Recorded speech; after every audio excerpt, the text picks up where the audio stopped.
Hello everyone, this is Chaturanga Jha going to explain subtraction of binary number. Okay? In binary number 0 minus 0 equal to 0 and carry will not borrow. 0 minus 1 equal to 1, carry borrowed 1.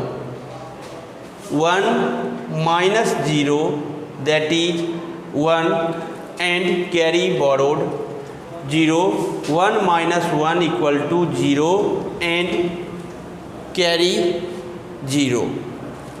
Now 1 minus, here example, see example carefully.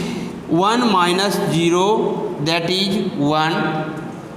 In this condition, where when many zeros are consecutively is situated, then first 0 is 2, 2 minus 1 is 1, next zeros are